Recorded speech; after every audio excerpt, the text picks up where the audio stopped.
Hello guys. तो अब हम लोग स्टील के आगे क्वेश्चंस करते हैं। ये चैप्टर 3 है हमारा। इससे पहले चैप्टर 1 चैप्टर 2 अपलोड हो चुका है। जिन्होंने नहीं देखा है वो देख लें, बाद में देख लीजिएगा आप लोग। पहले चैप्टर 3 कर लेते हैं। तो पहला क्वेश्चन हमारा, maximum slenderness ratio for tension member shall not exceed. तो मैक्सिमम जो होता है हमारा स्लेंडरनेस रेशियो टेंशन में, वो है हमारा 400।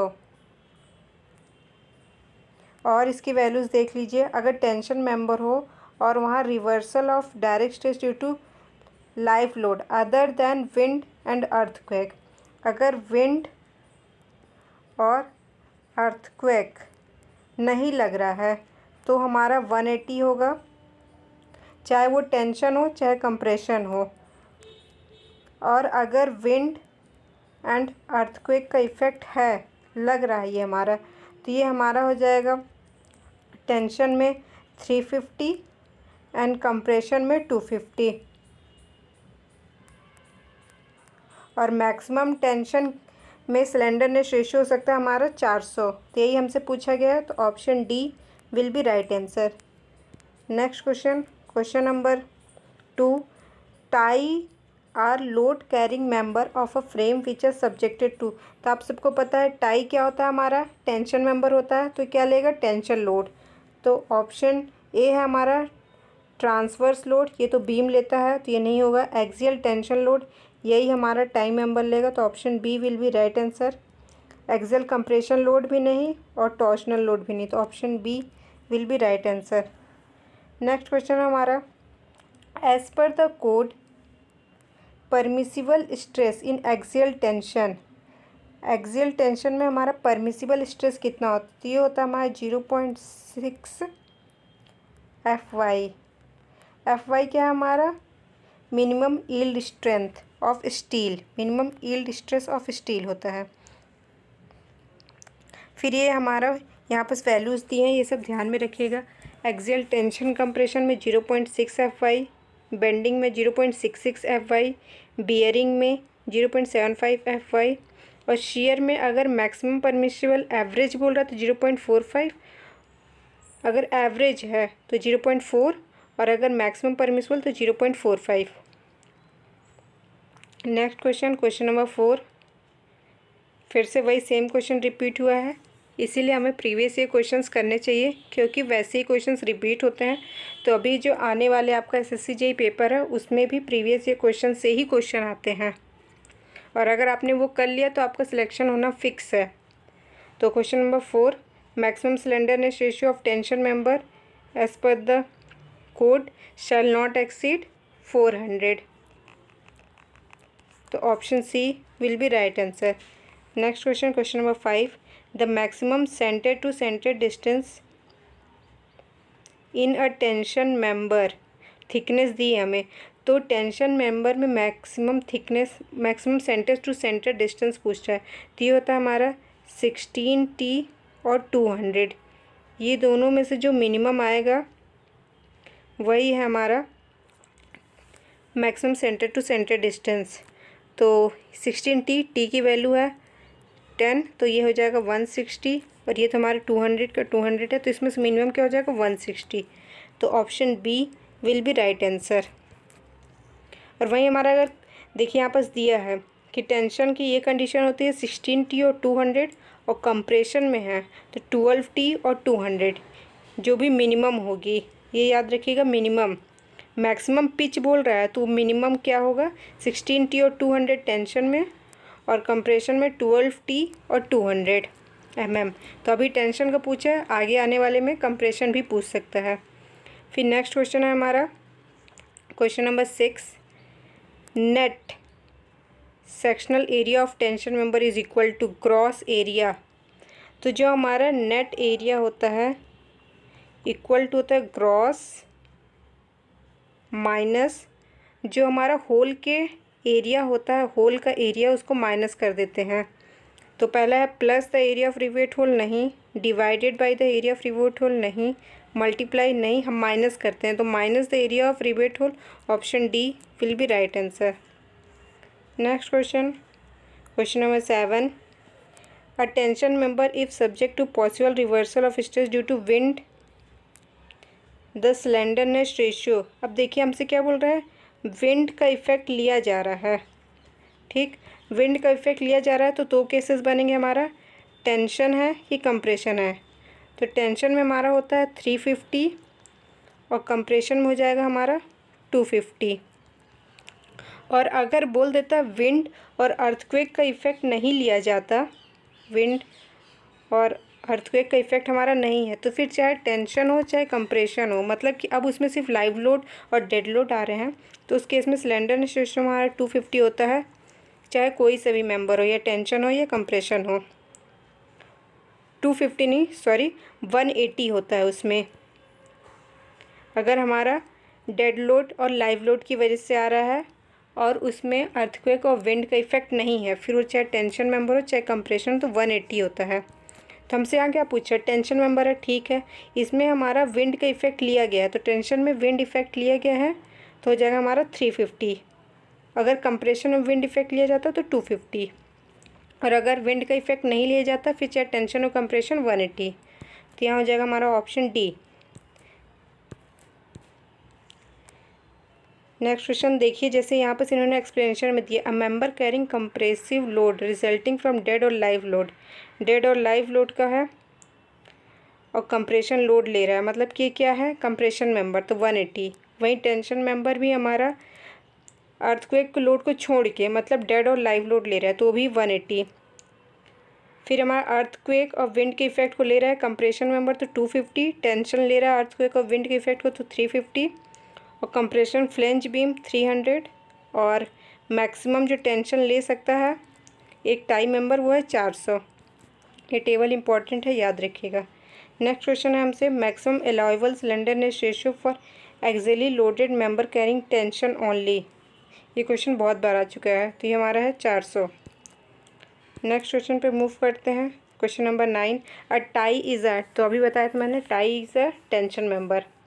Next question, splice cover and its connection in the tension member should be design to develop net tensile strength of the member. तो स्प्लाइस कवर जो हम लोग प्रोवाइड करते हैं जब कोई कनेक्शन करते हैं टेंशन में, तो हम लोग ऐसे डिज़ाइन करते हैं कि वो net tensile strength of main member का डेवलप कर सके, उतनी स्ट्रेंथ आ जाए उसमें। तो option A will be right answer. Next question, question number 11, working stress for structural steel in tension. तो ये होता है हमारा 0.6 FY की वैल्यू दी नहीं है, तो मिनिमम वैल्यू ले लेते हैं हमारा FE 250 के लिए, तो 250, तो इससे आ जाएगा हमारा 150 न्यूटन पर mm स्क्वायर। तो option C will be right answer. Next question हमारा, lug angles are use to reduce the length of connection, are unequal angles increase the shear lag. तो जो हमारा लग एंगल होता है वो लेंथ ऑफ कनेक्शन को reduce करने के लिए ही लगाया जाता है, तो option A will be right answer. और जो इसमें ऑप्शन बी बोल रहा है कि दे आर अनइक्वल एंगल, तो ऐसा कोई ज़रूरी नहीं है कि हमारा अनइक्वल एंगल हम लगाएं, हम इक्वल एंगल भी लगा सकते हैं। और जो शियर लेग को इंक्रीज़ करने की बात करें ऑप्शन सी में, तो ये ऐसा नहीं होता, शियर लेग वो रिड्यूस करता है। तो देखिए ऑप्शन ए बस सही होगा, ये अनइक्वल एंगल्स हमेशा नहीं है, इक्वल एंगल भी लगाया जा सकता है। तो ऑप्शन बी इसलिए गलत हो जाएगा, इंक्रीज शियर लेग नहीं, डिक्रीज़ करता है शियर लेग इफेक्ट को। फिर है हमारा question number 13, same question repeat है कि नेट सेक्शनल एरिया क्या होता है, तो gross minus area of rivet hole, option D will be right answer. Next question, when a tension member consist of 2 channel section the allowance for rivet hole is made for the 2 holes from. एक कोई tension member है, 2 channel section उसमें लगे हुए हैं, तो जो allowance हम लोग देंगे फॉर रिवेट होल के लिए तो वो कितना रहता है, तो वो होता है हमारा rivet hole is made for holes from each member on 1 hole from each flange which ever is less. तो ये मेनली थ्योरेटिकल क्वेश्चन है, आप लोग उसको ध्यान में रखिएगा, इसका कोई एक्सप्लेनेशन नहीं है एज सच। तो बोल रहा है अगर कोई टेंशन मेंबर है हमारा, 2 चैनल सेक्शन है उसमें।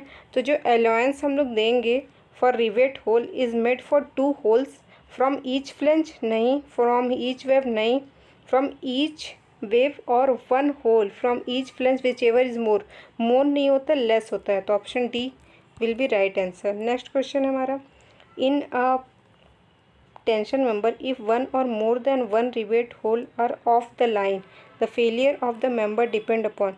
तो जो हमारा फेलियर होता है वो पिच की वजह से भी हो सकता है, गेज की वजह से भी हो सकता है, डायमीटर ऑफ रिवेट होल की वजह से हो सकता है। तो all of this. Question number 16, for a double angle carrying tension placed back to back लगाया गया है डबल एंगल को हमारा, connected to either side of gusset plate, यहाँ पर बीच में हमारी गजेट प्लेट है। The sectional area of the section is equal. तो ये हो जाएगा हमारा sectional is equal to the section area, नहीं, section area plus rivet hold है, नहीं, सेक्शन एरिया अगर minus area of rivet hold करता तब होगा। तो ये हो जाएगा हमारा option C, section area minus area of rivet hole. तो option C will be right answer. देखिए जैसे हमारे यहाँ बोल रहा है कि नेट एरिया का हमारे ये फॉर्मूला होता है कि gross area minus deduction for the rivet hole. फिर ये हमसे इनडायरेक्टली वे में पूछा है कि नेट एरिया क्या होगा। फिर हमारा फिर से वही क्वेश्चन आ गया, टेंशन मेंबर है, उसमें हमारा reversal of stress due to wind का इफेक्ट लिया गया है।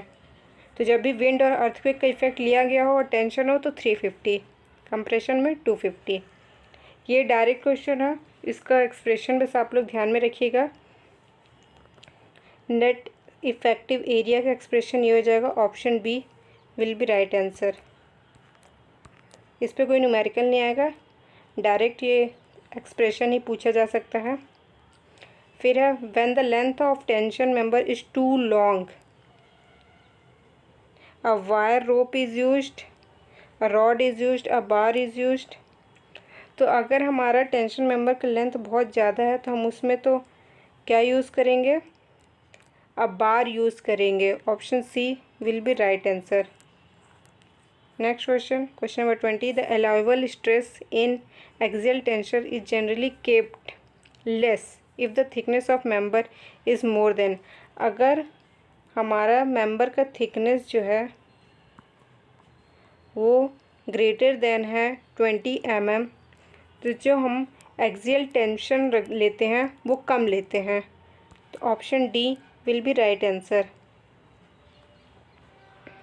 फिर हमारा स्टील रॉड है, 20 mm डायमीटर है, used as a tie member in the roof bracing. Maximum permissible length बोला गया है। तो हमें पता है कि जो स्लेंडरनेस रेशियो होता है वो होता है हमारा टेंशन में 350 अगर विंड और अर्थक्वेक के इफेक्ट को लिया जा रहा है। यहाँ लिया गया है विंड लोड को, तो 350 हो जाएगा। स्लेंडरनेस रेशियो क्या होता है, L effective by R minimum, तो ये हो जाएगा हमारा 350। एल इफेक्टिव की वैल्यू निकालनी है हमें, एल की, आर मिनिमम हो जाएगा हमारा, इसका होता है √I/A। तो आई कितना हो जाएगा हमारा moment of inertia, π/64 d², D की वैल्यू दी है हमें 20, और एरिया क्या हो जाएगा π/4 d²। तो इससे आप आर मिनिमम निकाल लेंगे। 350 आपको स्लेंडरनेस रेशियो पता है, जो आपका इफ़ेक्टिव लेंथ है ये आ जाएगा, इससे सॉल्व करेंगे तो हमारा आ जाएगा 1750। फिर है क्वेश्चन नंबर 22, स्लेंडरनेस रेशियो आपको टेंशन में बताना है। जब लोड अदर देन विंड और अगर विंड और सेस्मिक इफेक्ट को नहीं ले रहे हैं तो टेंशन में क्या होगा, तो ये हमारा 180 होता है रिगार्डलेस कि चाहे वो टेंशन हो चाहे कंप्रेशन हो। फिर हमारा क्वेश्चन नंबर 23, सेम क्वेश्चन वही एज इट इज़ रिपीट हुआ है, आप लोग इसको देख लीजिएगा। फिर है question number 24, which of the following is not a mode of failure. Block share failure होता है, ग्रॉस भी होता है, नेट सेक्शन रप्चर भी होता है, लोकल बकलिंग नहीं होता। Option D will be right answer. तो यहाँ हमारा चैप्टर 3 जो है वो एंड हो जाता है। अब नेक्स्ट वीडियो में हम चैप्टर 4 करेंगे। तब तक के लिए रिवाइज़ करते रहिए और बहुत जल्दी मैं शॉर्ट नोट्स के भी वीडियो शेयर करूँगी। उससे क्या आप लोग को रिवाइज़ करने में हेल्प रहेगी। तब तक के लिए आप लोग पढ़ते रहिए। Thank you.